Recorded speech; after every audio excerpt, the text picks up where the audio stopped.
Ok, me está diciendo esto que hay una persona que no le está permitiendo, no le está permitiendo por una persona empezar la grabación, no sé por qué, a veces pasa esto, Bit, o sea, no suele ser vos, pero suele pasar. A Clever Sebastián, ¿te va a sacar? Ahí está, excelente, listo. Dejó iniciar. No dije nada, sigamos con lo nuestro. Bueno, entonces, la clase de hoy nos toca hablar de los métodos de ordenamiento, ¿sí? Los métodos de búsqueda y lo que es la complejidad algorítmica. Esta es una clase que yo voy a llamarla como clave, ¿sí? ¿Por qué? Porque después hay una materia más adelante, la cual se llama TDA, Teoría de Algoritmos, una hermosa materia, complicada además, en la cual básicamente el tema de complejidad es base para eso. Acá vamos a ver obviamente un pantallazo, no tanto detalle como ellos, por supuesto, para que entiendan por lo menos los conceptos básicos. Y después en la siguiente materia esta, que es la estructura de datos, ahí van a verlo más a detalle todavía la complejidad. ¿Sí? Pero bueno, hablemos un poquito bien por arriba de lo que es la complejidad. ¿Por qué? Porque la necesitamos para poder analizar distintos algoritmos. Más ahora cuando empezamos con este tema de métodos, ordenamiento y búsqueda, la complejidad es clave. Ahora van a ver qué es. Bien, entonces, arranquemos antes de hablar de los métodos de ordenamiento y búsqueda, hablemos un poco sobre lo que es la complejidad algorítmica. ¿Alguna vez eh, se pusieron a pensar, che, qué onda? ¿Qué algoritmo es mejor uno que otro? ¿No? Pues yo tengo un algoritmo, mi compañero hizo otro para el mismo exacto problema. ¿Cuál de ellos dos es mejor? ¿Y mejor en qué sentido? Claramente uno va por default y dice, ok, el tiempo de ejecución, que es lo que casi todos pensamos, pero puede compararse otras cosas. Por ejemplo, la cantidad de líneas que tiene el algoritmo, si quisiésemos compararlo. Yo qué sé, hay muchas formas distintas de poder comparar un algoritmo uno con otro y no está bien claro cómo nosotros podemos, no sé, cuando estamos trabajando realmente y queremos brindar una solución al cliente, cuál de esas soluciones es una mejor que la otra. Como ustedes ya saben, la programación es muy subjetiva, no existe una única solución para el problema, siempre hay múltiples soluciones y queremos estandarizar la forma de nosotros poder comparar esos distintos algoritmos entre sí. La complejidad algorítmica viene increíble para esos casos. Quedémonos con el pensamiento esto de comparémoslos por tiempo de ejecución. ¿Cuánto tarda un algoritmo en resolver un problema? ¿Qué pasa? Un mismo algoritmo, si se ejecuta en una computadora o en otra, el resultado del tiempo de ejecución puede variar. ¿A alguno se le ocurre por qué el tiempo de ejecución en una computadora u otra de un algoritmo puede variar? Por el hardware de la computadora, Muy podría bien, ser uno. por el Por hardware el de la Wi-Fi. computadora. Por el Wi-Fi podría ser si se conecta a internet, sí, me gusta. Por ahora no nos metamos en tema de internet, quedémonos siempre con 100% local, porque si no se complejiza un poco la cosa. Pero me gusta el hardware, es una buena forma de verlo. Em, Podría ser El sistema operativo también. exacto, muy bien. Es decir, el sistema operativo constantemente está interrumpiendo los programas en su computadora y está haciendo cosas y los pausa, pero lo pausa por tiempo que para ustedes es imperceptible, básicamente. Eh, entonces, el sistema operativo sí también es un factor muy importante. Otra cosa son otros programas, además del sistema operativo y su programa actual. Siempre hay otros programas corriendo. Acá ustedes me están viendo ahora mismo y capaz están jugando un juego. Puede ser tranquilamente. Bueno, hay dos cosas que están ejecutándose en su computadora al mismo tiempo que hace que uno ande más lento que el otro. Si tienen 1000 pestañas de Chrome abiertas, por ejemplo, para ver que la computadora se pone terriblemente lenta.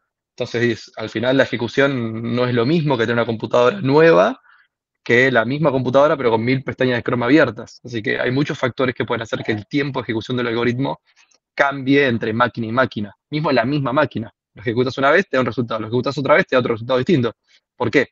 Y magia no es. La computadora es determinística. Siempre va a ser exactamente lo mismo. El tema es que existe este tema de la concurrencia, múltiples programas ejecutando al mismo tiempo, sistema operativo, hardware, todo básicamente, la temperatura también. La temperatura de la computadora es clave para que ande más rápido o más lento.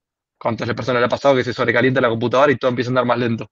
Imagínense. O sea, todo básicamente son muchos factores distintos que hacen que no podamos decir, ok, agarro una computadora, lo ejecuto acá, agarro la misma computadora, ejecuto otro algoritmo y los comparo por tiempo de ejecución.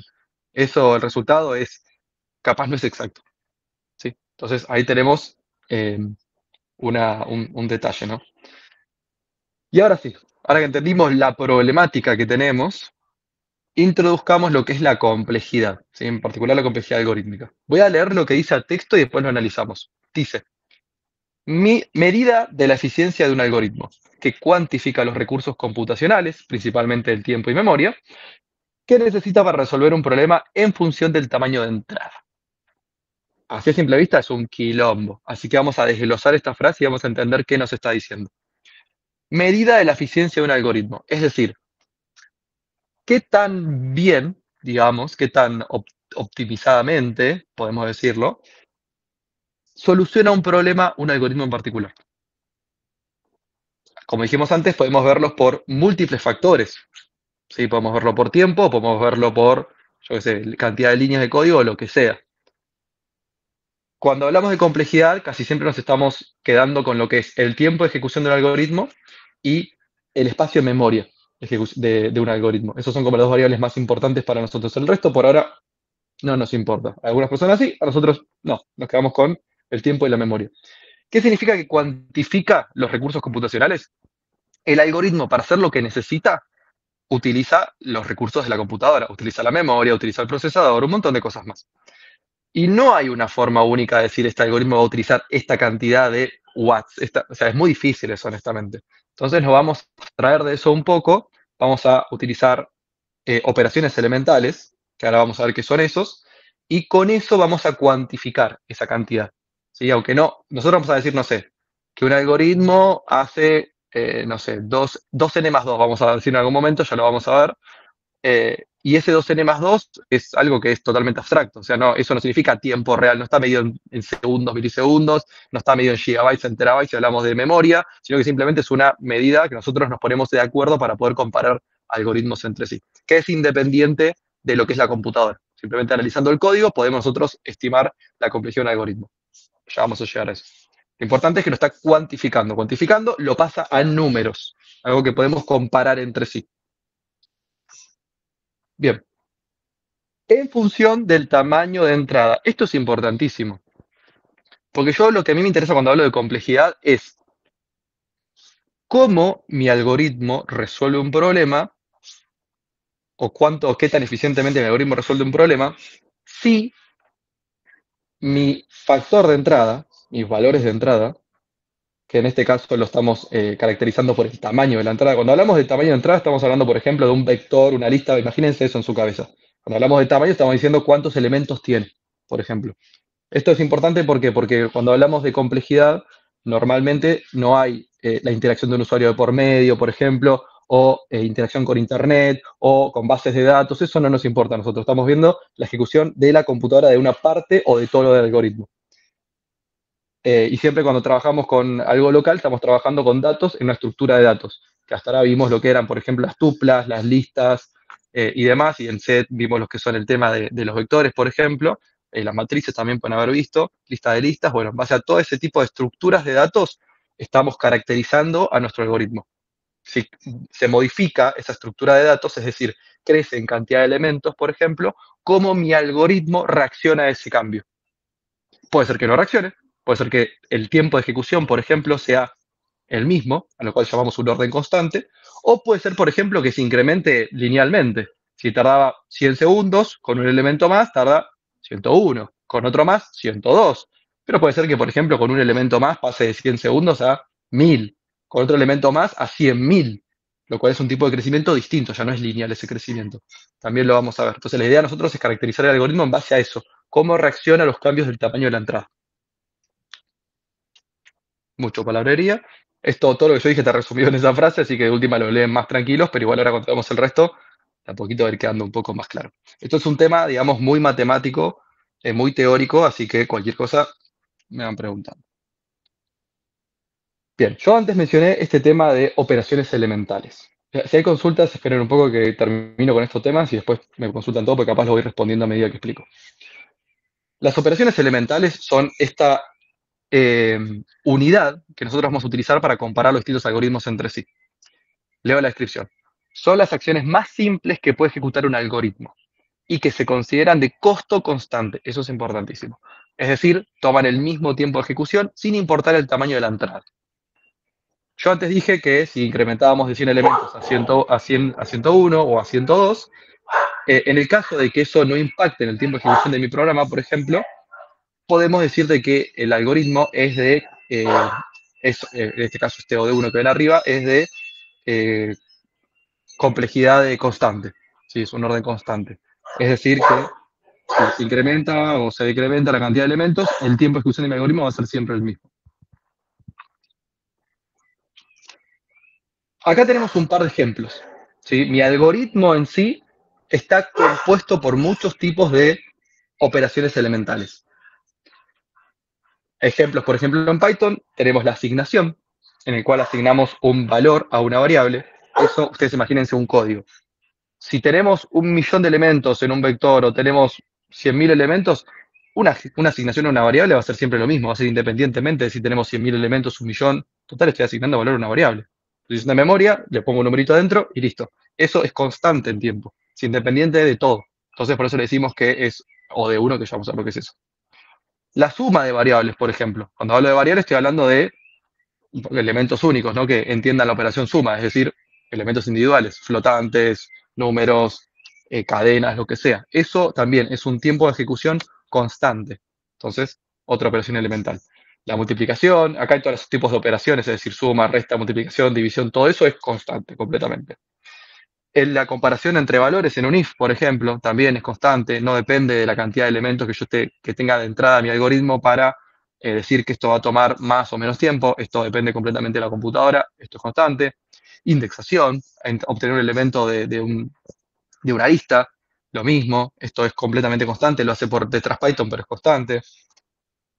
Acá este es medio tramposo, porque acá tenemos i más igual a 1, que esto se puede expandir como i es igual a i más 1, ¿no? De forma distinta de escribirlo. Y ese i es igual a i más 1 son dos operaciones elementales. Tenemos la suma de i en 1 y tenemos la asignación del nuevo valor ahí.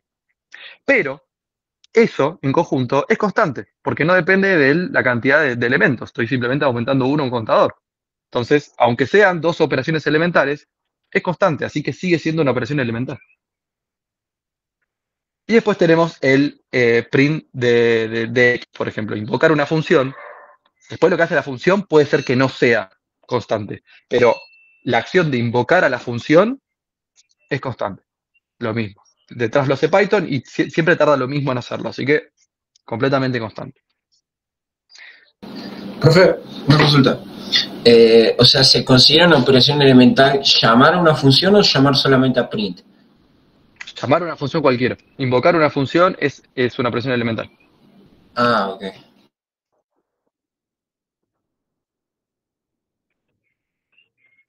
Bien. Hasta acá, con lo que son operaciones elementales, ¿alguna consulta más? Excelente. Entonces, si quedó claro el tema, perdón, voy a abrir el chat que lo tiene cerrado. No sé si alguien dijo algo. Estamos bien. Si quedó claro este tema, vamos a hacer un pequeño ejercicio en el cual quiero que ustedes me digan cuántas operaciones elementales tiene esta función.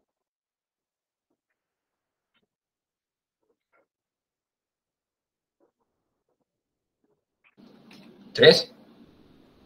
No, El total más igual serían 2, Cuatro. así que 4, Claro. no, ¿no? 3. Dos.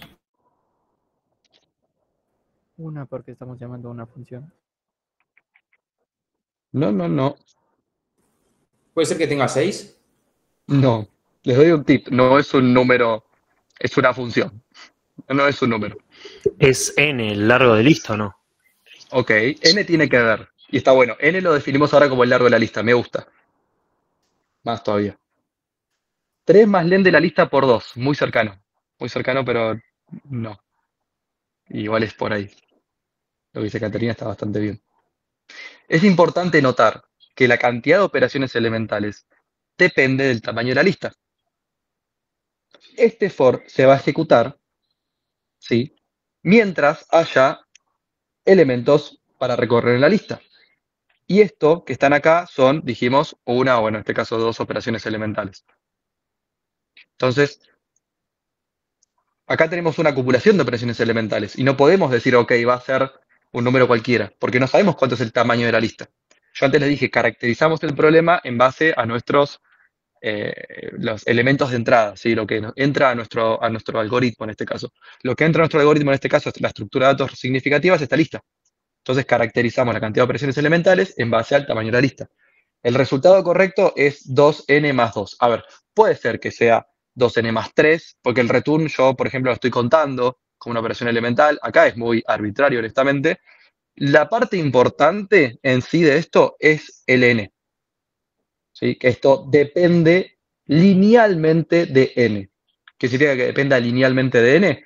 Si la cantidad de elementos que hay en la lista se incrementa en 1, por ejemplo, el incremento de la cantidad de operaciones elementales va a ser lineal. ¿Sí? No va a ser un crecimiento exponencial como hablamos antes. Si acá si tiene 4 elementos en la lista, podemos decir que esto va a ser 10 operaciones elementales. Ahora, si tiene 5 elementos, va a ser 12. Si tiene 6 elementos, va a ser 14. Es un crecimiento lineal. Si lo grafican, la mejor forma de pensar en un crecimiento lineal es si lo grafican, trazan los puntitos y los unen todos, es una línea recta. Profe, una consulta. ¿El más 2 sería por el total y por el return? Claro, exactamente. Ok. Esto es lo que yo dije antes, que es medio trampa, el tema del 2n, porque esto está haciendo, por cada elemento de la lista, está haciendo 2 operaciones elementales. Está haciendo la suma y está haciendo la asignación, que podría ser tranquilamente una operación elemental. No importa mucho. Ahora vamos a ver después más adelante por qué no importa si es 2n o es n directamente. Lo importante es que estamos caracterizando la cantidad de operaciones elementales por el tamaño por n, que es el tamaño de la lista. O sea, el 2n es por lo que está en el for y el más 2 es por el total y el return. Exactamente. Ok.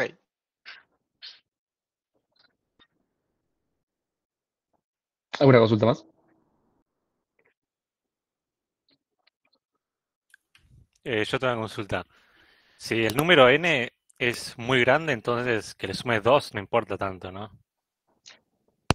Clave lo que acabas de decir. Muy clave. Y ahora cuando veamos la anotación big O, que es lo que sigue después de esto, te vas a dar cuenta de que realmente ese número no importa.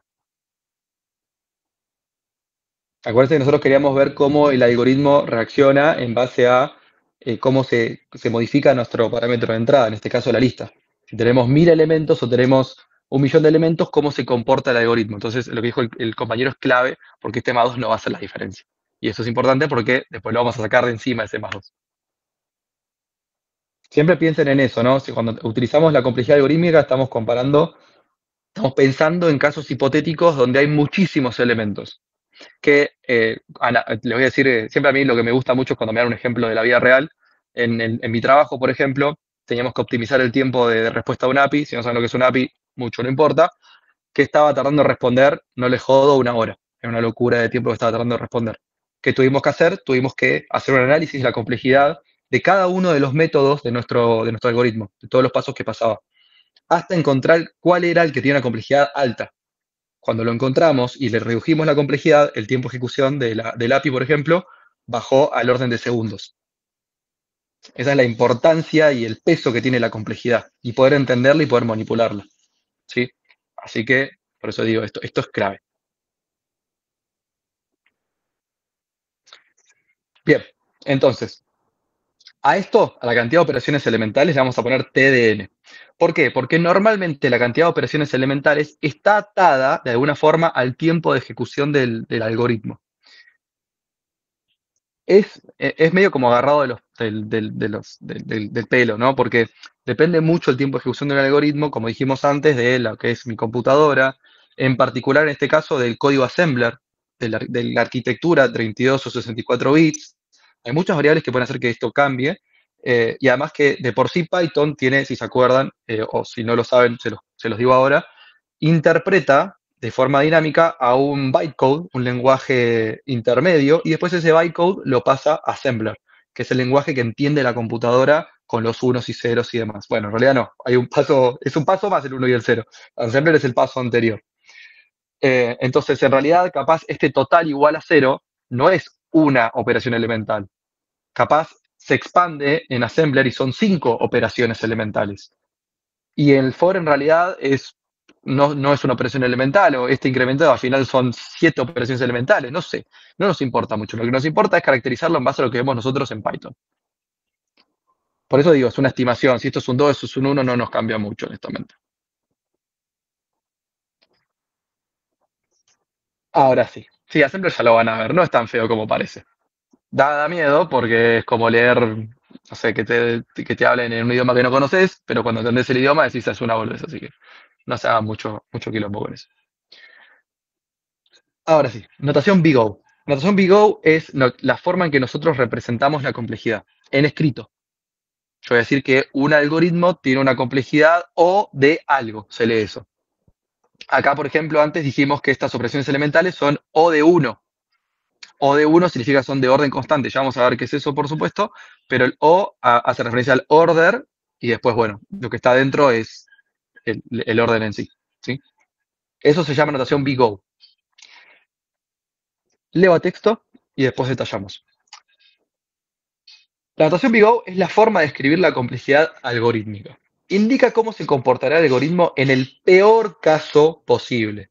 Lo que expresa Big O es una cota superior, que el algoritmo desde un punto dado nunca podrá superar. Es decir, yo voy a decir, el algoritmo se va a comportar en el peor de los casos como esto, que yo estoy expresando, que sería lo que yo expreso en vivo. En el peor de los casos se va a comportar como esto. En el mejor de los casos, nunca lo va a llegar a alcanzar. ¿Sí? Yo quiero comparar mis algoritmos siempre pensando en el peor caso posible. Porque piensen en esto. Yo tengo un algoritmo que todo el tiempo responde rapidísimo, rapidísimo, rapidísimo, rapidísimo, pero hay un caso en particular donde ese algoritmo se traba y no funciona nunca más. Si yo estoy trabajando y estoy trabajando en un sistema crítico, por ejemplo, y me llega a pasar ese caso posible, es catastrófico. Se puede llegar a perder plata a lo loco, ¿no? El caso de AWS, por ejemplo, ahora, que pasó este tema con el DNS y demás, que se trabó todo, la cantidad de plata que han perdido las empresas es una locura. Entonces, ese peor caso, aunque pase una única vez, el impacto que puede ya tener es catastrófico. Entonces, nosotros comparamos los algoritmos por el peor caso posible.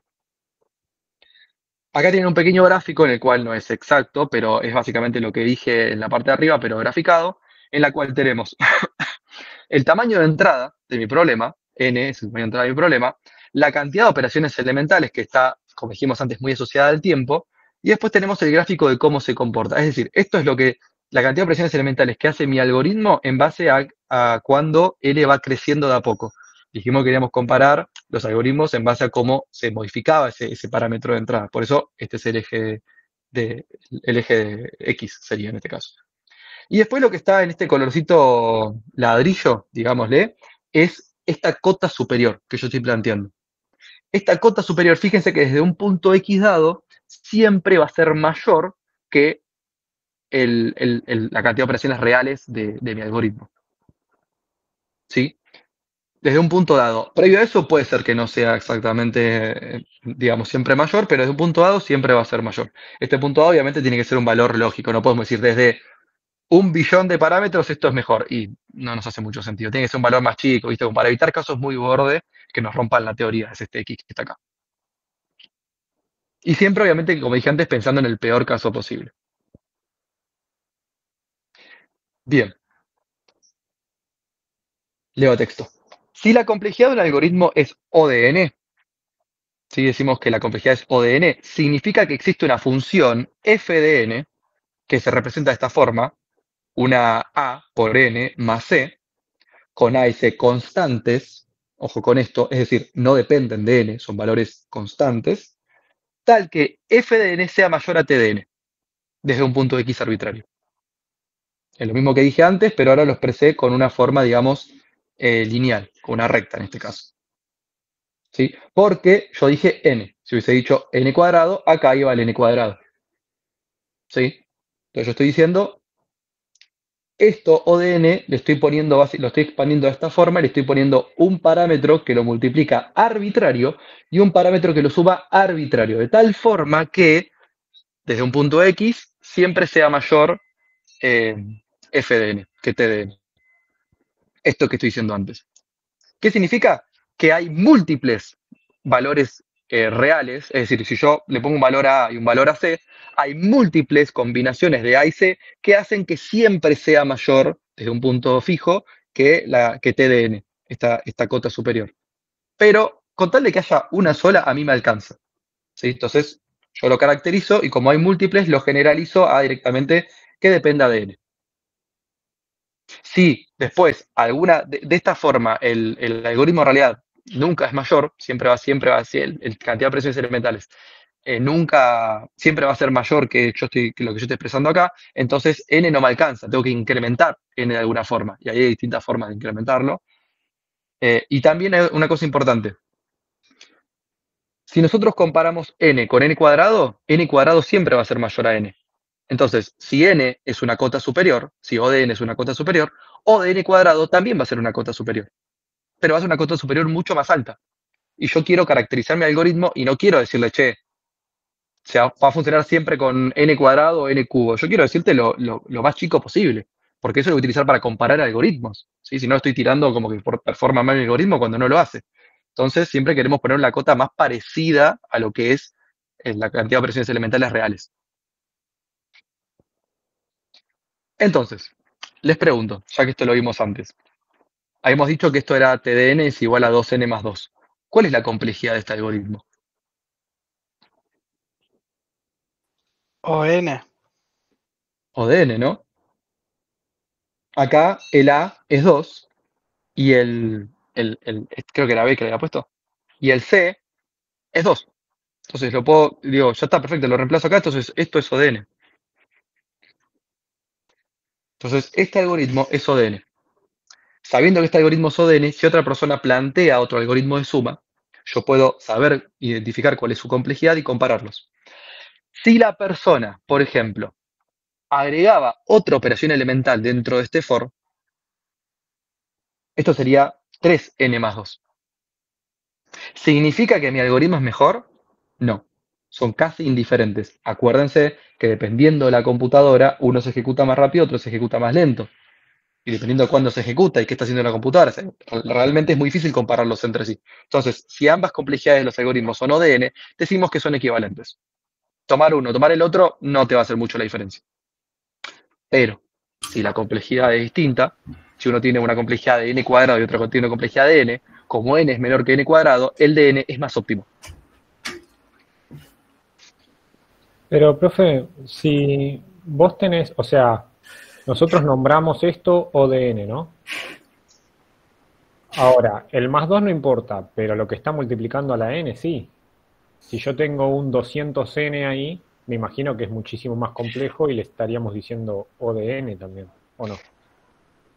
Va a seguir siendo ODN, exactamente. Porque a mí me interesa cómo crece el algoritmo en base al parámetro de entrada. Si uno tiene 200 por n, por ejemplo, y otro tiene 3 por n cuadrado, cuando estamos hablando del orden de los millones, por ejemplo, no me hace diferencia que lo está multiplicando, honestamente. O sea, no hay un límite. Entonces, en esos casos siempre nosotros comparamos, es más, hay casos borde, donde vos decís, che, pero claro, si uno es 3.000 millones por n y el otro es n cuadrado, y claramente el de 3.000 millones va a ser mayor que lo que es n cuadrado. Pero desde un n en particular, muy grande por supuesto, n cuadrado va a ser mayor en algún punto. Ok. ¿Sí? Profe, Por eso siempre nos comparamos de esa forma. Sí, Matías. una consulta. No estaría entendiendo bien la relación entre el gráfico y ODN. O sea, ¿cómo se visualiza el crecimiento? O sea, Sí, iba a preguntar lo mismo. Sí. No Sí. entiendo la intersección, digamos. o sea, que lo rojo sería el peor de los casos, lo que tenés que evitar que lo negro llegue a ese caso. Entonces no entendí. Lo negro es el peor caso posible. Es la cantidad de operaciones elementales que pasan en el peor caso posible en base al tamaño de entrada del problema. Y lo color ladrillo es algo que yo definí, esta complejidad que yo dije, o sea, es decir, yo lo identifico de esta forma, ¿no? Como dijimos antes, con un O de algo, y este O de algo que tiene dos parámetros que son variables, yo le fijo un valor a estos dos parámetros, y bueno, acá no sería algo así como un tic, sería una recta, básicamente, pero estoy diciendo que de esa recta, que esa cantidad de operaciones elementales, nunca lo va a pasar. Valores arbitrarios. Yo puedo poner lo que yo quiera. Puedo poner millones si yo quiero. Pero no importa, el valor de n nunca, desde un x hacia adelante, nunca lo va a pasar. Ok, seguía sin entender. Ok. Em, la forma más simple de verla, en realidad, o sea, el gráfico es una forma para que si lo entienden, lo entienden. Pero la forma más simple de verla es entender que, a este ejemplo en particular, yo podría, por ejemplo, decir 2n más 3, por ejemplo. El 2n más 3 va a ser siempre mayor que 2n más 2. ¿Estamos de acuerdo? Claro, o sea, lo que sí entendí es, creo que era de análisis en su momento, que si n cuadrado crece más rápido que lo que sería la lineal, y entonces por eso va a ser más complejo. Eso más o menos lo entendí, pasa que no puedo conectar los conceptos. No sé si me explico. Ok. Em, Capaz, profe, dando un ejemplo de qué sería un n cuadrado, se entendería más, porque yo también estoy medio trabado con eso. Porque ok. esto es un n común, pero un n cuadrado, ¿cómo sería? Para ver cómo expresarlo más o menos también. Bueno, nos adelantamos, pero esto es un n cuadrado, por ejemplo. O sea, matrices. Esto no es en sí una matriz, pero podría ser una matriz tranquilamente. La matriz es casi siempre n cuadrado, recorrerlo. ¿Qué significa esto? Pensemos en la matriz si quieren. Cuando agregamos una columna, estamos obligados a agregar una fila. Normalmente, si digamos es cuadrada la matriz, para hacerlo claro el ejemplo. Cuando agregamos una columna, estamos obligados a agregar una fila. Y cuando agregamos una columna y una fila, cada vez estamos creciendo más en la cantidad de elementos. ¿Sí? Y recorrerlo no es lo mismo recorrer una matriz de 1 por 1, que tiene solamente un elemento, que una matriz de 2 por 2. Porque aunque se incrementó el 1 cada lado, la cantidad de elementos creció exponencialmente. Teníamos 1 y después pasamos a tener 4 elementos. Si tenemos una fila y una columna más, pasamos a tener 5 elementos más, es decir, 9 contra 4. Entonces, ese tipo de crecimiento es exponencial. Es decir, que un pequeño incremento en una de las dimensiones, en este caso, hace que la cantidad de elementos que yo tenga crezca exponencialmente. ¿Sí? No crece linealmente. Entonces, como eso crece más rápido, más largo, digamos, si yo genero dos algoritmos, uno que sea lineal y otro que sea exponencial, el lineal siempre va a ganar la exponencial, desde un punto dado, por supuesto, y depende de la cantidad de elementos. Si yo tengo que elegir entre dos algoritmos, uno que es lineal y otro que es exponencial, el exponencial va a performar peor, con una cantidad de elementos suficientemente grande. Si hablamos de valores chicos, y no tiene mucho sentido analizar complejidades. ¿Y en este ejemplo más que nada, cómo se logra optimizar? No estaría dándome cuenta de eso. Hay algoritmos que pueden optimizarse y hacer que sean lineales, o mejor todavía, que fuesen constantes. Constantes son independientes del problema de entrada, ¿no? Si tiene 20.000 elementos el vector, a mí no me interesa. A veces que se puede hacer, otras veces que no se puede hacer. Es un gran problema justamente de los programadores cómo optimizar algoritmos. A veces es muy simple darse cuenta de dónde está el error y otras veces no es tan simple. Lo que se suele hacer para optimizar es, bueno, primero pensemos qué queremos optimizar. Si pensamos en tiempo de ejecución, lo más común es sacrificar espacio en memoria. Normalmente son inversamente proporcionales la memoria y el tiempo de ejecución. Cuando ganamos tiempo de ejecución, perdemos optimización en memoria. Y cuando ganamos optimización en memoria, perdemos tiempo de ejecución. Lo van a ver de forma práctica, pero suele pasar eso. Una de las alternativas es, por ejemplo, en vez de guardar los datos en una lista, guardarlos en una estructura distinta, que es más óptima para nuestro problema. Eso se puede lograr. Dependiendo del problema también, ¿no? Hay algunos problemas, como dije antes, que no se pueden optimizar. Otros que sí.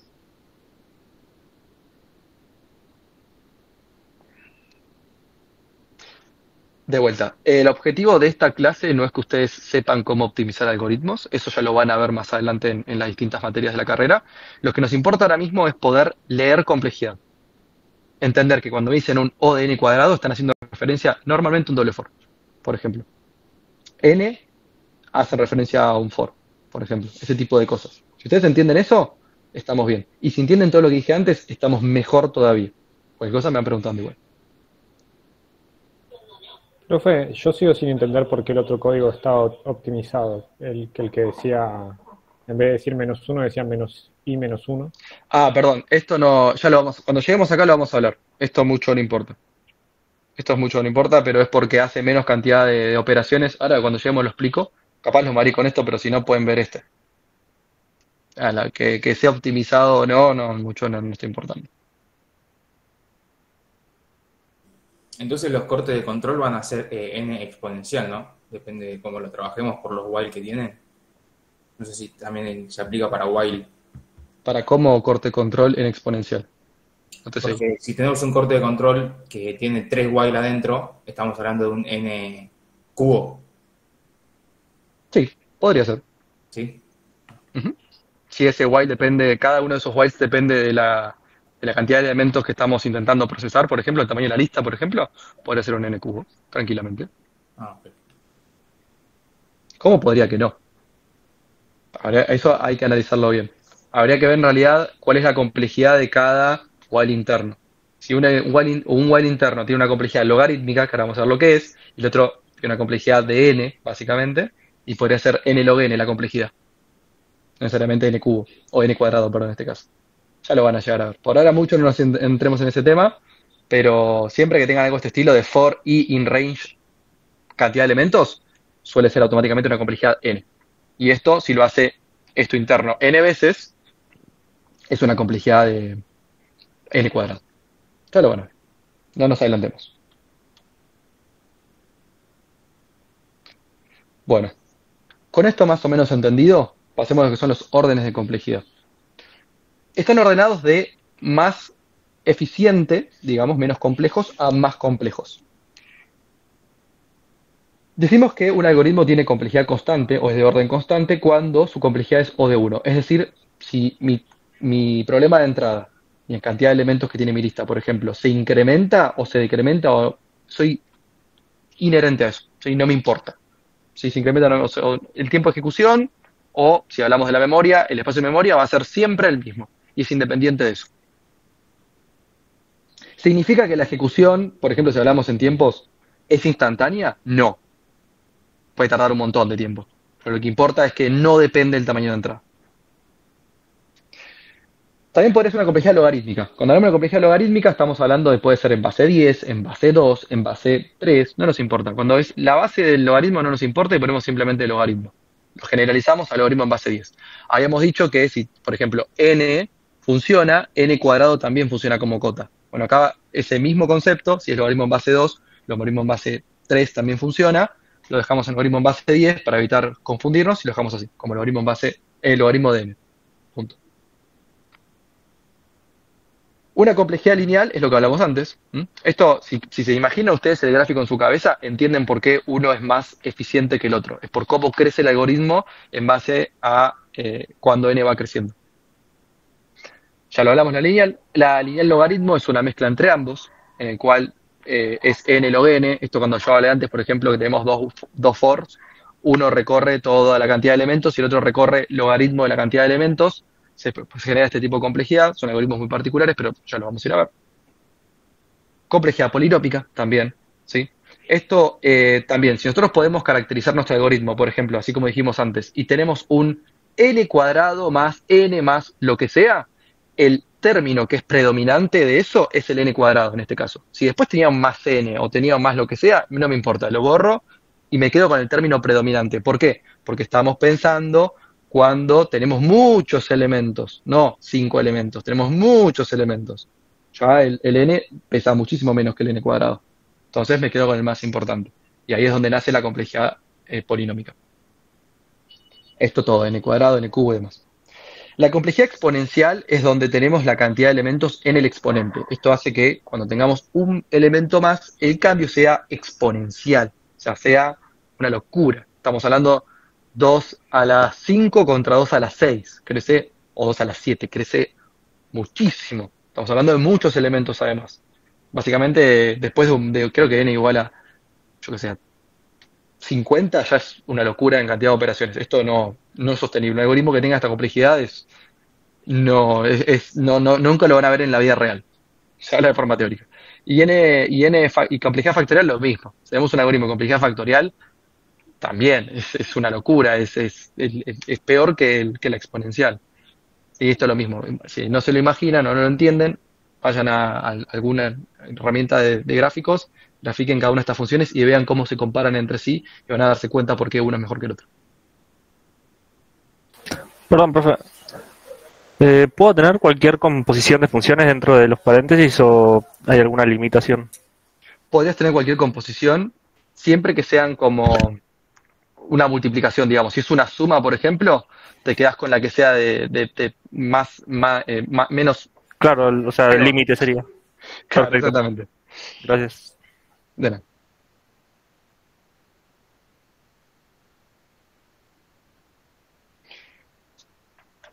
Bien. Excelente.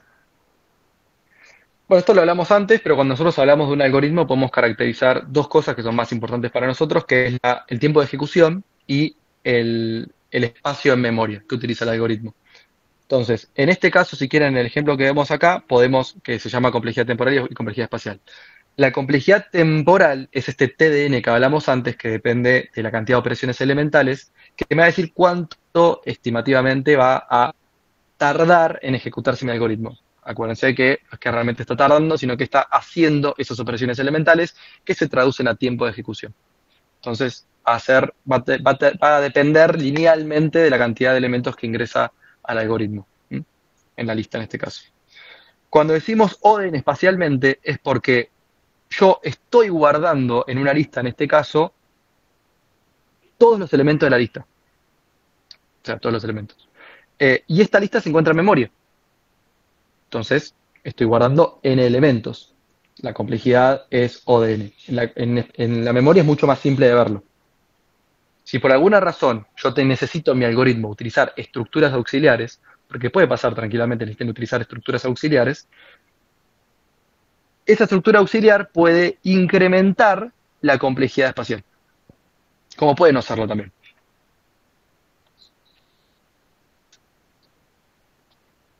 Bueno, esto es más que nada importante cuando hablamos de, por ejemplo, algoritmos de streaming. Streaming son cuando la información viene constantemente, no hay una estructura de datos, sino que, no sé, constantemente ustedes están viendo un video, el video se llega constantemente a ustedes. No es que yo estoy ahora, por ejemplo, están viendo en pantalla y ustedes están viendo un streaming de mi imagen. Lo están viendo constantemente y no guardan nada en su computadora. Simplemente lo muestra por pantalla y se elimina.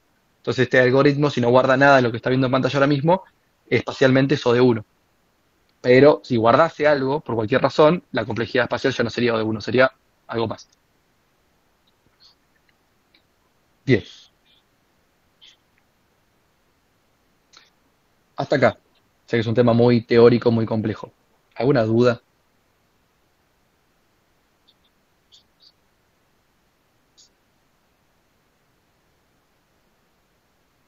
Bien. Ahora esperemos, si no, con esto de los métodos de ordenamiento quede un poco más claro. ¿Sí? Entonces, métodos de ordenamiento. Hay tres que son clave. Normalmente no se utilizan estos métodos de ordenamiento en la vida real, pero todos nacen de esto. Estos fueron los primeros tres que se hicieron, son los más simples de entender, y después hay muchos más que se fueron creando en base a esto. También mucho el método de ordenamiento es más eficiente o menos eficiente dependiendo de mi problema. Siempre cuando tenemos un problema tenemos que plantear algún algoritmo que sea óptimo con lo que yo estoy trabajando, mis estructuras de datos que vienen y demás, eso ya lo van a ver más adelante, pero ahora mismo nos vamos a centrar siempre en listas y vectores, y cuando hablamos de ordenamiento estamos hablando de un ordenamiento de una lista o un vector, no más que eso, siempre como eso. Bueno, una forma de ordenar una lista o un vector, sin utilizar obviamente lo que te da Python, sort o sorted, por ejemplo, tienen que hacer ustedes manualmente, que en otros lenguajes de programación, por ejemplo C, que es un poco más viejo, no tiene esas librerías de ordenamiento, tienen que hacer ustedes sí o sí. Uno de esos tipos de ordenamiento es el ordenamiento por burbujeo. ¿En qué se basa este tipo de ordenamiento? Bueno, quedó ejecutándose de otro momento. En las burbujas, ¿sí? Por ejemplo, que ustedes tienen, no sé, le ponen jabón al agua y van a darse cuenta que las burbujas más grandes están en la parte de arriba y las más chicas están en la parte de abajo. Entonces, alguien vio eso probablemente hace mucho tiempo, se inspiró y dijo, bueno, vamos a hacer un algoritmo de ordenamiento que refleje ese tipo de funcionalidad. ¿Qué es lo que hace el algoritmo de burbujeo? Compara todos los elementos de pares adyacentes.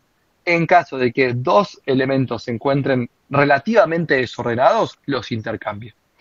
Este proceso se repite hasta tener todos los elementos, hasta tener los elementos ordenados. Acá tiene un ejemplo en un GIF, el cual está bastante bueno. Voy a esperar que se resete y lo explico porque si no, ya está el algoritmo empezado y no está bueno. Tenemos, en este caso, una lista, si quieren, que está desordenada. Y fíjense cómo está agarrando de a dos pares de elementos adyacentes, es decir, uno al lado del otro, y se fija si están ordenados o no. En este caso está ordenando la estructura de datos ascendentemente, porque está ordenándolos descendentemente. Como los ordena ascendentemente, los compara dos elementos y se fija si el de menor índice es menor o mayor que el de mayor índice. En el caso que el de menor índice, es decir, el que está a la izquierda de esta comparativa, sea menor que el que está a la derecha, los intercambia. Y esto, cuando hace una pasada completa de la lista, el resultado es que el último elemento va a ser el mayor de toda la lista. ¿Por qué? Porque cuando lo comparé, ninguno dijo yo soy mayor. Entonces, este subió hasta arriba de todo. Como precondición, asumimos que no hay elementos duplicados. Si hay elementos duplicados, también funciona el algoritmo, pero bueno, no, esta analogía de mayor-menor mucho no sirve en ese caso. Entonces, la primera pasada dijimos, el último elemento va a quedar ordenado. Tenemos que hacer n-1 pasadas más para ordenar todos los elementos. En la siguiente pasada, como estamos viendo en pantalla ahora mismo, el que va a quedar ordenado va a ser el 7, ¿sí? En la posición anteúltima, y nunca se comparó contra el 8, porque el 8 ya está ordenado. Si el 7 hubiese sido mayor que el 8, antes hubiese llegado el 7 arriba. Como no llegó antes, entonces sí o sí es menor. Entonces, acá está la gracia del algoritmo, ¿no? Una vez que dejamos ordenado un elemento, ya dejamos de compararlo. Entonces, vamos a hacer n pasadas por el vector, y cuando terminemos la enésima pasada, estamos seguros de que el vector está ordenado. Vector o lista es exactamente lo mismo, chicos. En realidad no son lo mismo, pero para efectos de esto son exactamente lo mismo. Sí, bueno, ya lo vieron antes, pero bueno, esto después va a comparar y ahora va a ordenar y cuando termine va a estar todo el vector lista ordenados. Que ya lo vimos antes. Para determinar la complejidad de un algoritmo, necesitamos escribir el código. Sin el código no podemos decir qué tan complejo es un algoritmo. Podemos intentar decir, será por esto, esto, lo otro. O sea, si la tenemos clara, lo podemos hacer. Pero mucho más simple cuando tenemos que escribir un paper, por ejemplo, o escribir un informe, es escribir el fragmento de código que a mí me interesa analizar, que es el que le da la complejidad del algoritmo, y lo analizo. En este caso particular, centrémonos en la parte no optimizada. Ahora hablamos de lo que es la parte optimizada. Esto es un código para el ordenamiento por burbujeo. Fíjense lo que estamos haciendo. Este ciclo más interno de este for es el que se encarga de la comparativa e el intercambio. Va a recorrer todos los elementos de la lista, en este caso, menos el último elemento. ¿Por qué menos el último elemento? Porque acá estoy utilizando j más 1. Si recorro el último elemento, el j más 1 es una posición inválida. Entonces, para evitarlo, le pongo menos 1. Va a recorrer todos los elementos de la lista, los va a comparar, ¿sí? La posición con la posición de j más 1, es decir, el elemento con el que tiene hacia adelante, y en caso de que estén desordenados, los ordena. ¿Cómo los ordena? Haciendo un swap, se llama esto. Le va a poner en la posición j décima lo que está en la j décima más 1. Y en la posición j décima más 1 le va a poner lo que está en la posición j décima, es decir, los está intercambiando. Que es lo que vimos de forma visual, pero hecho en código. Este for interno hace esto. Y el for externo es lo que hace que se ejecute n cantidad de veces esto. Porque en una única pasada nos deja solamente un elemento ordenado. Nosotros queremos todos los elementos ordenados. ¿Sí? Entonces por eso necesitamos hacer n pasadas. Es este for externo. Ahora, dijimos nosotros que cuando termina una pasada, deja un elemento ordenado. Y ese elemento ordenado no tiene sentido que yo vuelva a compararlo. Con este tipo de implementación que vemos acá, el último elemento o todos los elementos ordenados se van a estar constantemente comparando y nunca van a estar siendo intercambiados, porque ya están ordenados. No se van a intercambiar. Entonces, esta, que antes preguntaban, che, ¿qué es esto optimizado? Esta es el algoritmo de burbujeo optimizado, en la cual le agregamos al rango de la J que se ejecute hasta el largo de la lista menos i menos 1. Para la primera ejecución, i va a ser 0. Entonces va a ser exactamente lo mismo que este for que está acá arriba y va a recorrer todos los elementos de la lista. Ahora, en la siguiente ejecución, i va a ser igual a 1. Entonces vamos a recorrer todos menos el que ya está ordenado. En la siguiente ejecución, i va a ser 2. Entonces los últimos dos no los comparamos. Por eso, este es un algoritmo de burbujeo optimizado. Y por eso pongo lo no optimizado para poder explicarlo de forma no tan linda, pero que se entienda. Y después la otra que le agregamos un ifalopa acá. O sea, no, falopa no es, o sea, por algo es, ¿no? Por lo que acabo de explicar. Si ustedes tienen que implementar alguno de estos, cualquiera de estos dos para el algoritmo de brujeo es totalmente válido. Si utilizan optimizado, mejor todavía.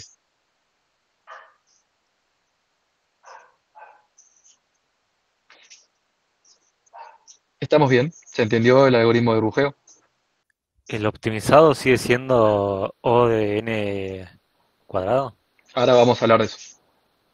La respuesta corta es sí, pero ahora lo analizamos y entendemos por qué.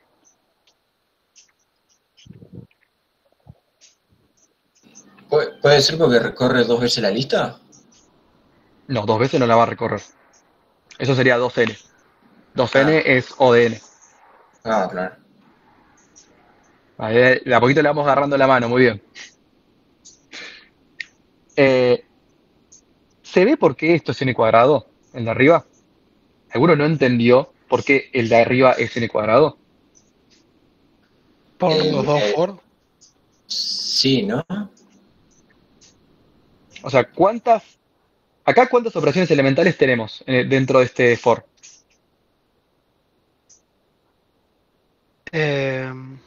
Dos, ¿no? No, 2, sí. Tenemos indexación, otra indexación, tenemos una suma, tenemos una comparación. O sea, acá tenemos una. 6. Acá tenemos 4. Acá tenemos 4 y acá tenemos 5, 6 y 2 asignaciones. 7, 8. Acá tenemos 8. Entonces sería de n cuadrado más 8. De 2n cuadrado más 8, si lo quisiéramos pasar. No es n cuadrado más 8. Para. ¿8n cuadrado? Sí. Entendemos que esto entonces es 8 operaciones elementales, ¿no? Me interesa la parte de adentro. ¿Se entiende eso? Sí. Excelente, bien. Estas 8 operaciones elementales, ¿cuántas veces se ejecutan por este for? N veces. N-1. Está muy bien. N-1. Dejémoslo con N-1. Y entonces, ¿y este for cuántas veces se va a ejecutar? N veces. Entonces tenemos que básicamente es una multiplicatoria, ¿no? N por 8n por N-1. Entonces es 8n cuadrado menos n. Sí, va a ser algo por el estilo. Exactamente. Pero lo que nos importa de ahí es el término de mayor exponente de n, ¿no? Porque queremos caracterizarlo, cómo crece, en base a si el tamaño de entrada cambia. Entonces la complejidad en este caso es O de n cuadrado. ¿Se entendió por qué el primer caso es O de n cuadrado? Sí, sí. El siguiente caso es un poco más difícil de analizar, por eso yo puse el no optimizado y el optimizado. ¿Por qué? Porque tenemos este i de por medio que me está molestando. Pero vamos a resumirlo a algo más simple de analizar. ¿Se dan cuenta que en la primera, en el optimizado, en la primera iteración vamos a hacer n-1 comparaciones? ¿Se dan cuenta de eso? ¿Alguno no lo ve? Sí, pero, o sea, en la primera vuelta sí, porque es el primero, pero después le vas restando cuántos vas ordenando, ¿no? Exacto. O sea que en la primera tenemos n-1. ¿En la siguiente cuántos tenemos? Y sería n-2. Muy bien. ¿La siguiente? Claro, y terminás haciendo 8 comparaciones menos, más o menos. Claro, para. Tenemos n-1, n-2, n-3, ¿y hasta cuándo? Hasta 0. Hasta 0, 1, 2, creo que va a terminar en 2 más o menos, ¿no? O 1. En 1, porque... Ah, no, claro, no compara. Sí, el 1 con el Claro. 2 no compara. Sí, hasta Claro. el 1. Ok, perfecto. Entonces, si sumamos todo eso, tenemos 1 para el último caso, 2 para el siguiente. O sea, es una sumatoria de 1 más 2 más 3 más 4. Estamos sumando hasta n. O hasta n-1 en este caso. ¿Eso lo ven? Sí. Bueno.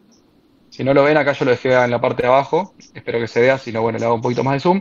Estamos haciendo generalicémoslo y vamos con n directamente. Total, sumar un n más o algo por el estilo no nos va a cambiar mucho. Lo que nos importa es ver cómo crece en base a n. Estamos sumando así de esta forma, que es lo mismo que decir que es la sumatoria desde i igual a 1 hasta n de i. ¿Eso lo ven? Sí. Y esto es la sumatoria de Gauss. La sumatoria de Gauss, ustedes pueden analizarlo si quieren y lo pueden sacar, o pueden utilizar la teoría y saber que esto es lo mismo que decir n por n menos 1 dividido 2. Cuando distribuimos la n, nos queda n cuadrado menos n dividido 2. Y el término que a mí me interesa en este caso es el n cuadrado. Entonces la complejidad de este algoritmo también es n cuadrado.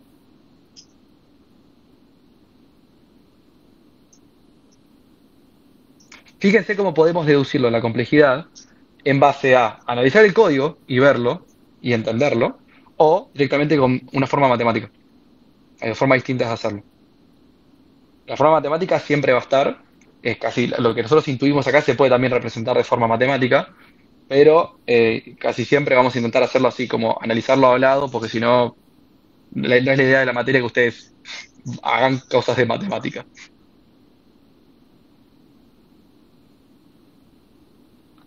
¿Alguno no entendió?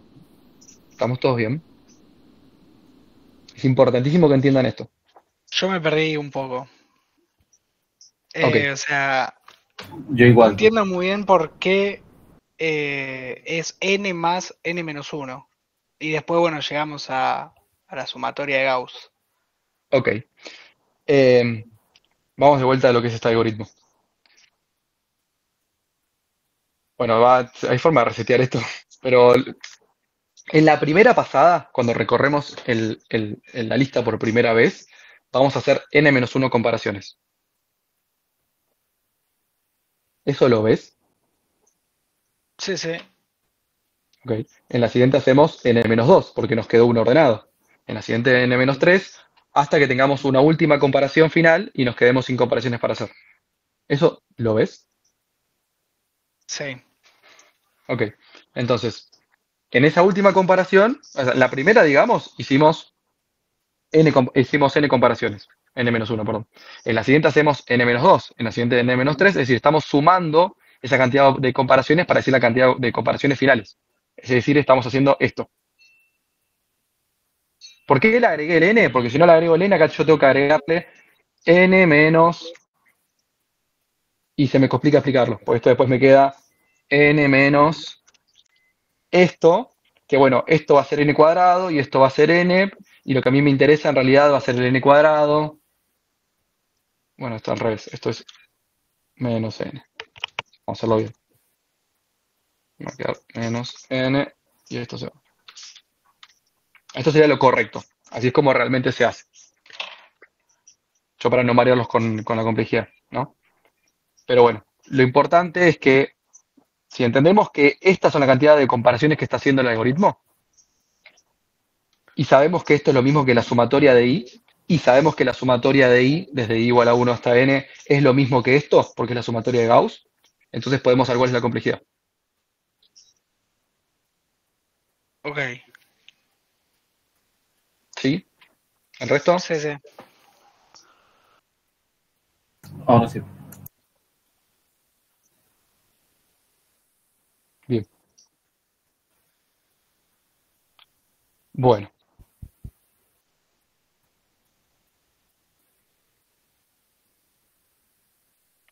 Ordenamiento por selección. Eso es el burbujeo, que es, digamos, el más simple de todos de entender.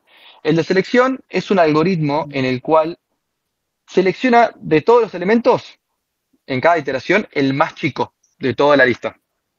Si queremos, bueno, puede ser el más chico o el más grande en realidad, depende del algoritmo, pero ambos son algoritmos de selección. Selecciona de todos los elementos el más chico y lo posiciona en su posición correspondiente. Es decir, yo recorro todos los elementos de la lista, encuentro cuál es el menor y lo pongo, si es el menor de todos los elementos, primero. Por ejemplo, si quiero ordenar ascendentemente. Y después vuelve a hacer exactamente lo mismo, ignorando el que ya tiene posicionado. Es decir, el 1 ya es el menor elemento y está en la primera posición. Ahora, la siguiente pregunta es, ¿quién está en la segunda posición? Y el elemento más chico de los elementos restantes. Entonces, vuelve a ejecutar lo mismo, encuentra el menor y lo posiciona en la posición segunda, ¿sí? Que es lo que ven acá en pantalla. Ejecuta la primera vez, encuentra el 0, lo pone primero, la segunda ejecuta, encuentra el 1, pone segundo, después el 2, y acá, por ejemplo, está buscando el 4, acá encuentra el 5, el 6, el 7, el 8 y finalmente el 9. Acá estaba yendo bastante rápido, ¿no? Pero la idea es esa, no va comparando entre ellos. Los compara, pero recuerda quién es el menor. Y ese menor, cuando termina de recorrer todo el vector, lo posiciona en la posición correspondiente.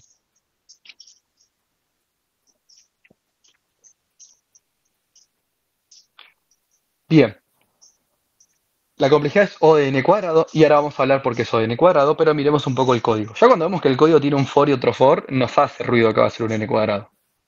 Nos va tirando por ese lado, pero miremos cómo lo está haciendo. ¿Cómo hace el algoritmo de selección? Este for más externo cumple la misma funcionalidad que había en el ordenamiento por bujeo. Es para ejecutar las distintas iteraciones, las distintas pasadas sobre el vector.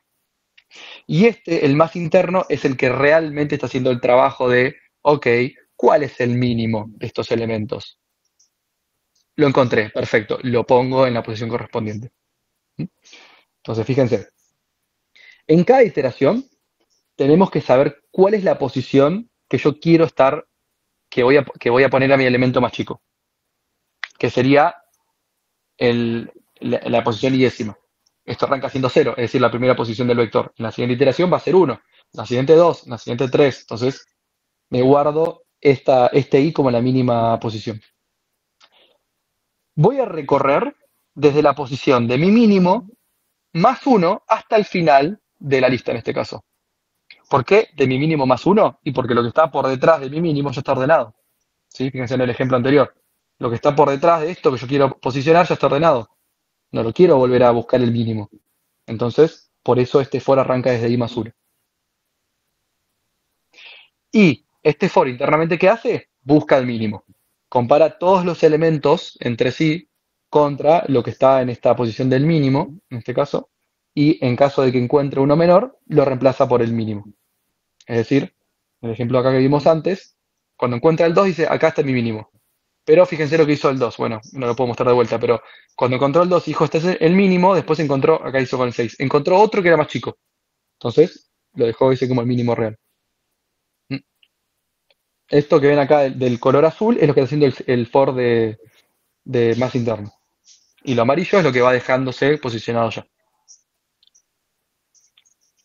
Entonces, acá... Y al final, cuando terminamos con esto, el i ya lo tenemos, obviamente el i nunca lo modificamos, quedó fijo. Cuando lo terminamos de hacer, ya sabemos cuál es nuestro mínimo, y sabemos que i es la posición que queremos llenar, entonces lo que hace acá es el swap, hace el reemplazo. ¿Sí? En vez de desplazar todos los elementos, simplemente los reemplaza entre sí, y listo. Entonces pone en la posición y-décima lo que es el mínimo, y en la posición donde era el mínimo, donde estaba el mínimo antes, pone lo que está en la posición y-décima.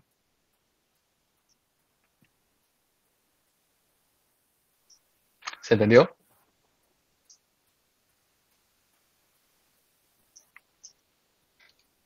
Sí, sí. No, Excelente. profe, no entendí cuando vos cambiás el mínimo por J. Ahí me confundí un poco.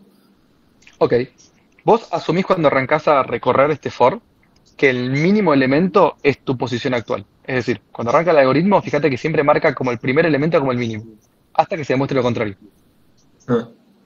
Entonces, cuando se demuestra lo contrario es cuando vos reemplazás cuál es tu mínimo. Y pensás que el elemento de la posición actual es el mínimo hasta que se demuestra lo contrario y ahí lo actualizás. Y al final mediante indexación cambiás directamente. Los O cambios sea, de lugar. claro, lo recorres para más que nada comprobar cuál es la posición del verdadero mínimo. Y cuando Exacto. termina de recorrer todo, ahí sí ok. Exactamente.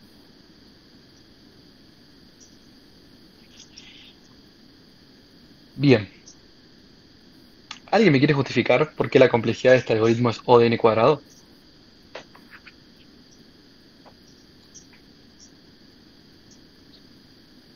Porque el primer for es hasta n y el segundo for es n más 1. No. O algo así. El primer for es hasta n, muy bien. Pero el siguiente for no es hasta n más 1. Es hasta n menos 1 porque el primero ya lo guardaste. En la primera iteración. ¿Y el resto? ¿Cómo? En la primera iteración, en la primera pasada sobre la lista, es n menos 1. Pero en la siguiente iteración no va a ser n menos 1 esto. Claro, después es n menos 2. Entonces te queda n más n menos 1 más n menos 2. Entonces termina siendo n veces n, que es n cuadrado. Mismo caso que el anterior, básicamente. O sea, terminamos cayendo de vuelta en una serie de Gauss y la misma tipo de resultado. Por eso dije, es importante que entiendan el ejemplo anterior.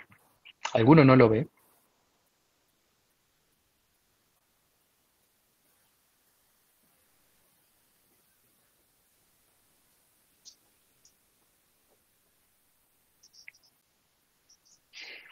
Bien. Ese fue el algoritmo de selección.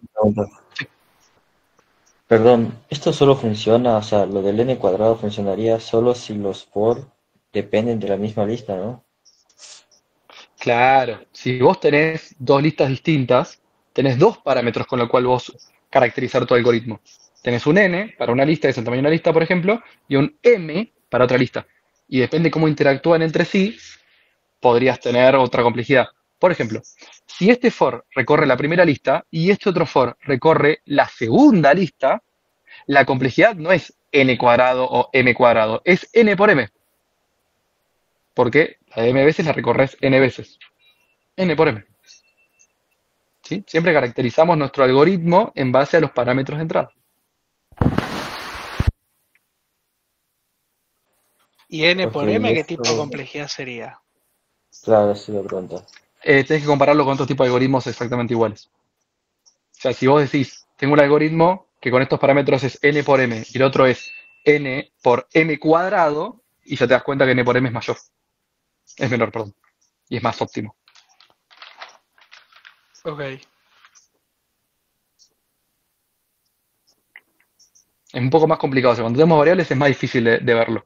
Casi siempre nuestros algoritmos los vamos a caracterizar por un único parámetro de entrada.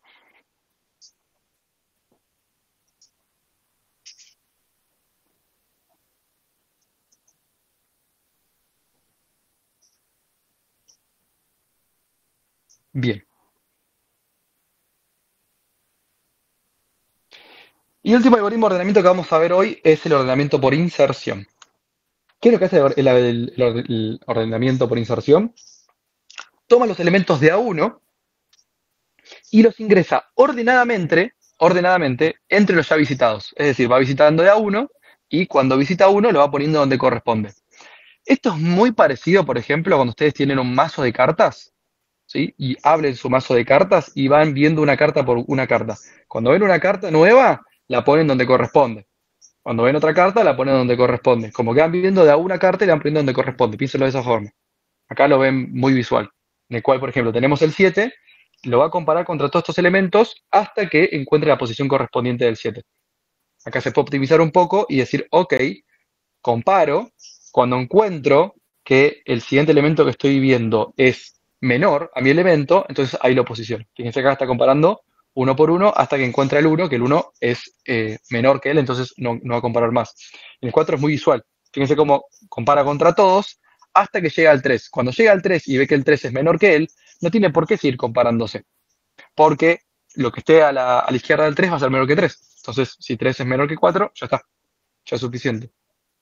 Entonces, el algoritmo por inserción recorre un elemento por un elemento y los va ordenando a medida que los va visitando. Acá el 3, lo mismo que antes, lo ordena a la izquierda. Les pregunto, ya que entendimos bien cómo funciona el algoritmo de selección y el de burbujeo, ¿qué estructuras iterativas intuyen que va a utilizar este algoritmo?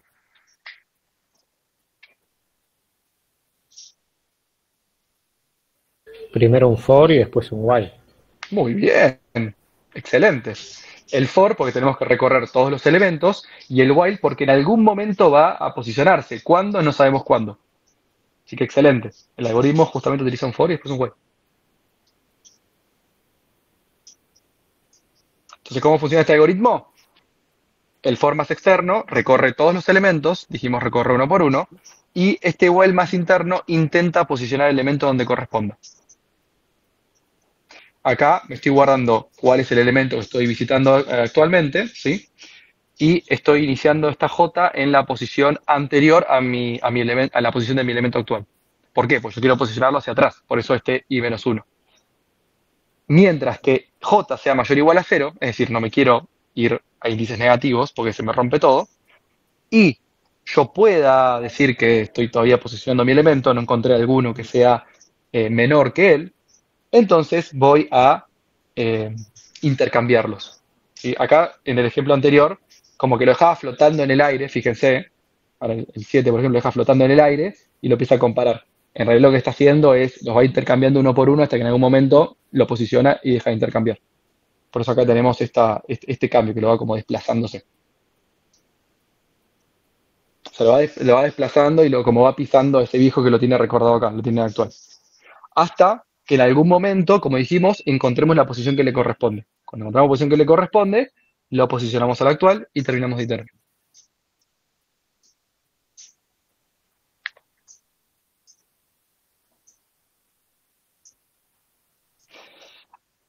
Acá brilla lo que es pensar en el peor caso posible. Porque, ¿qué pasa?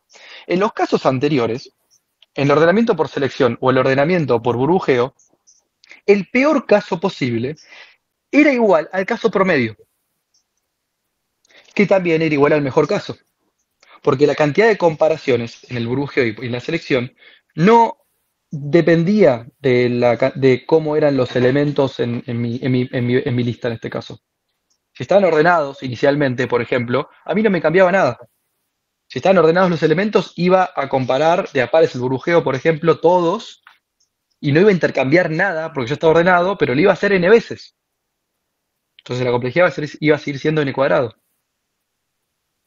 En la selección pasa lo mismo. Iba a buscar el menor, y cuando encuentra el menor, aunque ya está ordenado la lista, va a recorrerla de vuelta n veces, porque así funciona el algoritmo. No tiene un caso especial para dejar de hacerlo. Pero en la inserción pasa algo distinto. En la inserción sí.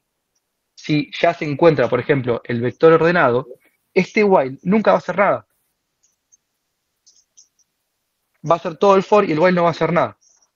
Entonces, como el while no hace nada, casi que ni cuenta esto y solamente consideramos el for para la complejidad de lo que se llama el mejor caso. Es decir, en el mejor caso posible, esto solamente recorre con este for. Es decir, que la complejidad es n. En el mejor caso posible. En el peor caso posible, la estructura se encuentra ordenada, pero de forma inversa. Es decir, que cuando yo quiero ingresar un elemento, tengo que recorrer todo lo que ya se encuentra ordenado hacia atrás hasta el final. Si tenemos 10, 9, 8, 7, fíjense, imagínenselo. El 10 primero, el 9 intercambia con el 10, después viene el 8, el 8 interpone con el 10, después con el 9, el 7, con el 10, el 9 y el 8. O sea, siempre va recorriendo hasta el final. Que si se dan cuenta, este while entonces en la primera iteración, o en la segunda, hace una comparación. En la siguiente hace 2. En la siguiente hace 3. En la siguiente hace 4. Hasta n. O n-1. O sea, que lo hace eso y lo hace n veces. O sea, perdón, no lo hace n veces, lo hace así, hace una comparación, 2, 3, 4, que es lo que hablamos antes, no es sumatoria. Y seguimos volviendo a la sumatoria de Gauss. O sea que la complejidad en el peor caso posible de este algoritmo es n cuadrado. Y en el mejor caso posible es n.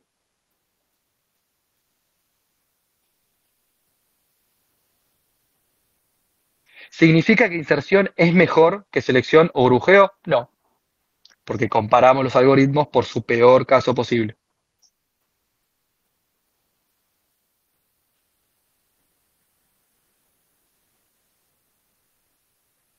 O sea que en este caso te quedas que es n cuadrado. O hace referencia al peor caso posible. Cuando la complejidad es el mejor caso posible, es otro tipo de letra griega. Esto es O, pero por tita, si no me equivoco.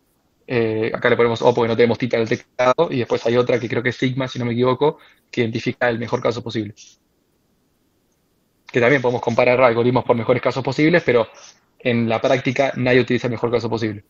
Porque siempre el que te pesa, como el ejemplo que di antes, es el peor caso posible. Pero en los otros que vimos antes, el de burbujeo y selección, el mejor también termina siendo n cuadrado. ¿Cómo va a Correcto. ser n? Ujú. Ok. También existe otra forma de comparación que es el caso promedio. El caso promedio no se lo puedo explicar así racionalmente. El caso promedio sale de la matemática. Es decir, todas las posibles complejidades que pueden darse, o sea, todas las posibles combinaciones y ordenamientos que tiene la lista, se ejecutan y en base a eso se saca un promedio y en base a eso se da cuál es el promedio. Es completamente matemático el promedio, así que no se los puedo decir racionalmente, pero el mejor caso y el peor caso posible sí. Eso también ya lo van a ver más adelante. Algunos algoritmos ya tienen uno llamado, por ejemplo, teorema maestro, que van a ver cuando vean en la siguiente materia, van a ver cuando vean recursividad, búsqueda binaria más a detalle, van a ver el teorema maestro para poder determinar cuál es la complejidad de una búsqueda binaria. Que es completamente matemático también. Alguien se sentó y lo analizó, y en vez de hacer un promedio manualmente, lo generalizó con matemática y obtuvo un resultado. Acá obviamente no lo vamos a hacer porque supera el scope de la materia.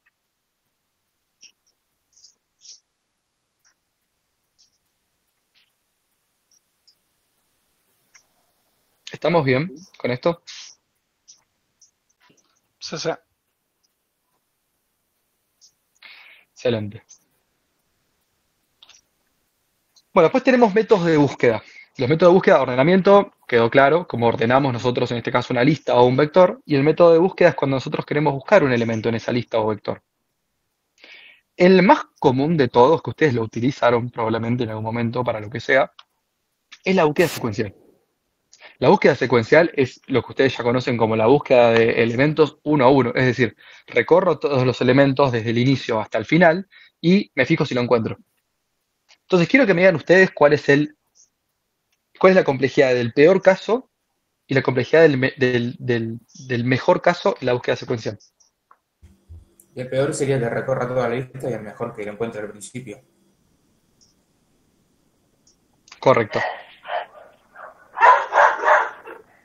Entonces, el mejor caso posible que se encuentra al inicio de la lista, siempre el elemento, es orden constante, es O de 1. El mejor de los casos, lo busco e instantáneamente indexo y lo encuentro. Mejor de los casos. Pero en el peor de los casos, puede pasar de que no lo encuentre o que el elemento se encuentre al final de la lista, por ejemplo. Entonces tuve que recorrer todos los elementos para poder encontrarlo. Una única vez cada elemento, ¿no? O sea, una vez que ya lo comparé y no está, listo. Sigo para adelante con mi vida. Entonces la complejidad de la búsqueda secuencial es O de n. ¿Por qué? Porque comparamos por el peor caso posible. Vamos a ver que si tomamos como precondición de que la lista tenga sus elementos ordenados, buscar un elemento es más óptimo. ¿Qué estrategia se les ocurre, por ejemplo, para ustedes para buscar un elemento sabiendo de que la lista tiene sus elementos ordenados? ¿Qué se les Ordenarlo ocurre? antes. Ya está ordenado. Ah, ya está ordenado. Ah. Sí, ya viene ordenado. El último, el que usábamos, el while, porque puede que lo encuentre al principio, entonces no. No. Por Teóricamente. Ok. Yo lo haría con un while y un contador que se va a encargar del índice. No pensemos en código. Pensemos a alto nivel. Yo quiero que me digan ustedes qué estrategia se les ocurre. Tenemos una lista con elementos ordenados. ¿Qué harían ustedes para poder buscar de la forma más eficiente un elemento? ¿Qué se les ocurre? Ir separando por mitades, el famoso, no me acuerdo cómo se llama. Se llama búsqueda binaria. Eso. Que no lo vamos a ver ahora mismo porque estaría bueno ver recursividad primero y dividir vencerás para la búsqueda binaria. Pero bueno, ¿por qué partir el elemento, por qué partir en dos mitades es útil? Porque vos tenés un número que estás buscando, si verificás la mitad, si el número que estás buscando es mayor al que te saltó en la mitad, ya descartaste la mitad menor y seguís separando en mitades así, repitiendo.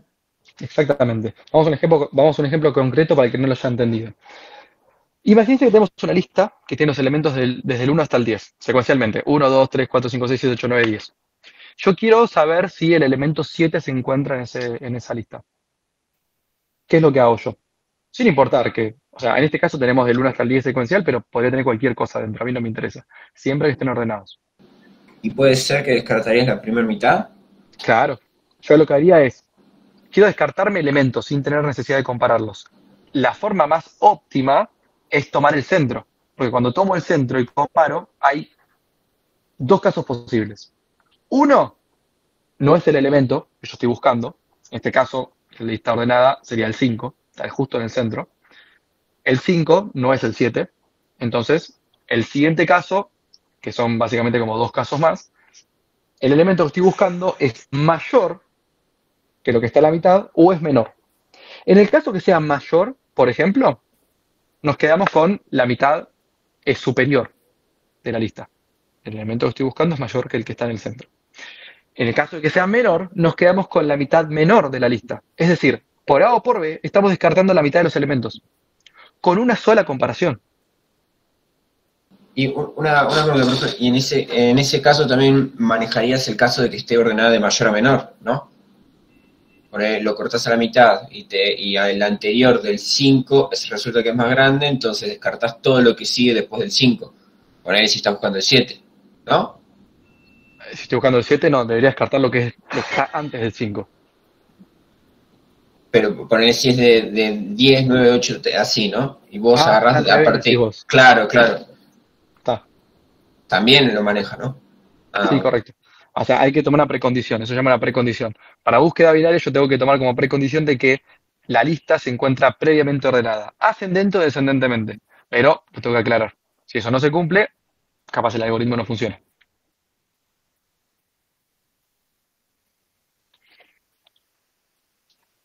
Bueno, creo que queda claro con eso. Bueno, búsqueda binaria igual lo vamos a ver creo que no sé si la siguiente clase o dentro de 2 clases, creo que dentro de 2 clases lo vemos, pero entienden más o menos la idea. Y se los adelanto, la complejidad de búsqueda binaria es logarítmica.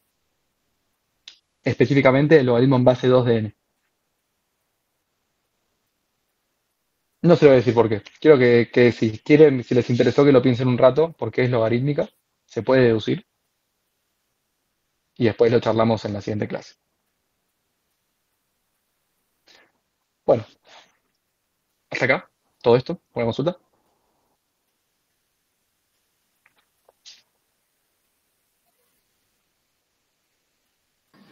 Profe, una pregunta.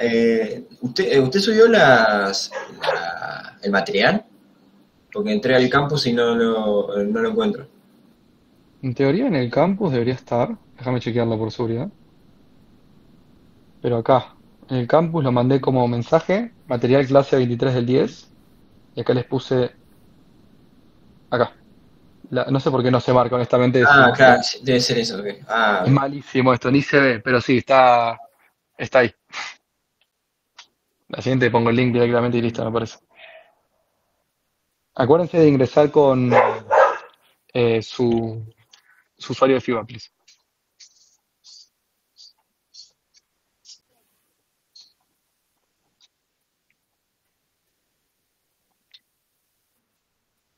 Bueno, chicos, si no hay consultas sobre esto, ya la clase terminamos, no hay más teoría, así que los libero. Profe, no me deja entrar al PowerPoint. Entré con la cuenta de FIUA. Sí. A ver. Capaz soy yo. Ajá. Fíjense ahora. Ahí va, gracias.